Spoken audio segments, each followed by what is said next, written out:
میرا نام سہیل مقبول ہے، پنجاب یونیورسٹی سے تعلق ہے میرا. میرا سوال یہ ہے کہ جو آج کا الیکٹرانکس کا کاروبار ہے، نقد اور آسان قسطوں پہ جو کاروبار ہو رہا ہے، یہ اسلامک پوائنٹ آف ویو سے جائز ہے یا نہیں جائز ہے؟ یہ جو بجلی کی مشینیں، ٹیلی ویژن قسطوں پہ بھی اور نقد بھی، یہ جائز ہے یا نہیں؟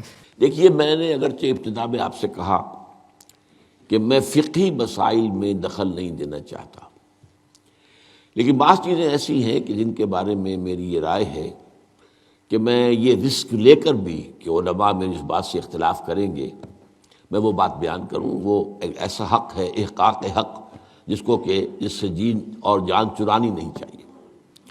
میرے نزدیک یہ معاملہ کہ یہ گلاس اگر آپ نقد خریدتے ہیں تو 10 روپے کا ہے، اور 1 مہینے کے بعد اگر آپ پیسے دیں گے تو پھر 11 روپے ہیں. میرے نزدیک یہ سودی معاملہ ہے، 1 روپیہ سود ہے. یہ ایسے ہی ہے کہ آپ نے کسی کو 10 روپے قرض دیے اور 1 مہینے کی مدت کے حوالے سے 1 روپیہ بڑھ گیا. سود اور کس کو کہتے ہیں؟ لیکن بدقسمتی سے فقہ حنفی کی روح سے یہ جائز ہے، لہذا علماء کا فتویٰ موجود ہے ان لوگوں کے لیے. اب سود کو کس طرح کیا گیا ہے؟ سرکموینٹ کرنا جو ہے سود کو. آپ ایک کار خریدنا چاہتے ہیں، آپ کے پاس پیسہ نہیں ہے، آپ 10 لاکھ روپیہ بینک سے لیتے ہیں، بینک اپنا جو ہے آپ کو 10 15 20% کے اوپر قرض دے دیتا ہے. اس کے بجائے ایک راستہ اختیار کیا، ہم آپ کو کار خرید دیتے ہیں، آپ ہمیں 10 سال کی قسطوں میں پیسے دے دیجیے. وہ اپنے 10 سال کا سود کیلکولیٹ کر کے اس پہ ڈال دیتے ہیں، وہ آپ کو دینا پڑ گیا. تو یہ صرف ایسے ہی ہے کہ ناک کو سیدھا پکڑ لیا جائے، یا یہ کہ پھرا کر ہاتھ جو ہے گردن سے، میرا تو ہاتھ نہیں پہنچتا، لیکن یہ کہ بہرحال جن کے پہنچ جاتے ہیں ہاتھ، وہ اس کو جائز کیے بیٹھے. تو میرے نزدیک اصل میں یہ آپ کے سامنے ایک بڑی یعنی دین کی حکمت اور فلسفے کے اعتبار سے بہت اہم بات ہے جو اب کہنے چلا ہوں. دیکھیے، آپ کو معلوم ہے کہ حق و باطل کے درمیان کشاکش اور کشمکش اور جنگ کی تو اول روز سے ہے. ستیزہ کار رہا ہے ازل سے تا امروز، چراغ مصطفی سے شرار بولہوی. نتیجہ کیا ہے؟ حق غالب آتا ہے، کچھ عرصے کے بعد پھر باطل سامنے آ جاتا ہے. پھر کوئی اللہ نے نبی بھیجا، پھر حق کو غالب کیا، پھر اس کے اوپر بعد میں کچھ عرصے کے بعد پھر باطل سامنے آ گیا، شیطان نے پھر غلبہ کر لیا. یہی ہوتا آیا. خلافت راشدہ کے ختم ہونے کے بعد سب سے پہلی خرابی کیا آئی؟ ملوکیت آ گئی. اب موروثی ملوکیت ہے. ملوکیت کیا ہے؟ جس کی لاٹھی اس کا بھینس، جس کے پاس طاقت ہے وہ آئے اور حکومت کے اوپر قابض ہو جائے. اب کہلاتے خلفاء تھے، وہ خلفاء تو نہیں تھے، بادشاہ تھے. وہ بنو امیہ کے ہوں، بنو عباس کے ہوں یا ترک ہوں، یہ بادشاہ تھے. کہتے تھے خلفاء اپنے آپ کو. ایک معنی میں تھا کہ ظاہر بات اپنی اس حاکمیت مطلقہ کے مدعی وہ نہیں تھے، حاکم اللہ ہی کو مانتے تھے.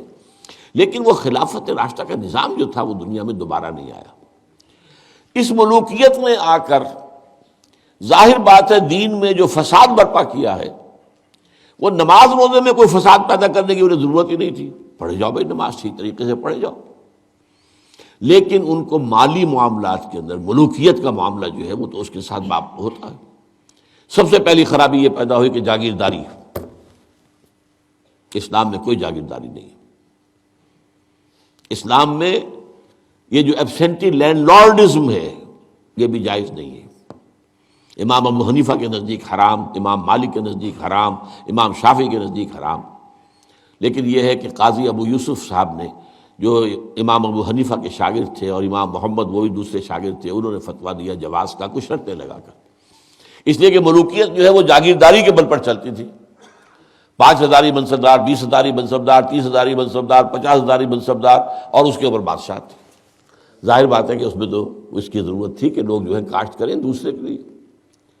اور اسی طریقے سے نقد کے اندر یہ رقم کے اندر اضافہ کر کے اور بیک ڈور سے سود داخل ہو گیا ہے. لیکن ایک زمانے میں ہمارے ہاں جب کہ سپریم کورٹ تک معاملہ پہنچ گیا تھا سود کا، تو میں نے اس معاملے میں ایک بہتری کا پہلو دیکھا تھا کہ چلیے کم سے کم ایک سود اسی درجے تک تو آئے گا نا کہ 1 مہینے کے بعد پیسے دو گے تو 11، اگر 2 مہینے ہو گئے تو وہ 12 نہیں ہوں گے، 11 ہی رہیں گے. یعنی ایک انیشل سٹیج پر تو سود آ گیا. لیکن اس کے بعد وہ پرپیچویٹ نہیں کر رہا، بڑھ نہیں رہا ہے. 3 مہینے کے بعد 13 نہیں ہوں گے، رہیں گے وہی 11 ہی. تو کم سے کم یہ کہ لمیٹیشن تھی. اب یہاں قسطوں نے اس لمیٹیشن کو بھی ختم کر دیا. آپ 20 سال کی قسطیں بنا دیجئے. مارگیج ہاؤسز کا جو دنیا کے اندر چل رہا ہے 20 سال کا، 30 سال کا مارگیج ہوتا ہے. وہ گویا کہ پھر سود کو انہوں نے اپنا پورا حصہ جو ہے کاؤنٹ کر کے اس میں ملا کے اور اس کی قیمت رکھ دیتی. میرے نزدیک یہ چیزیں حرام ہیں، اور میں ڈنکے کی چوٹ کہتا ہوں کہ حرام ہیں، لیکن چونکہ علماء کے فتوے موجود ہیں تو لہذا میں کیا کروں گا، جو بھی کر رہے ہیں اب ان کی طرف سے جواب دہی اللہ کے ہاں پھر علماء ہی کو کرنی پڑے گی.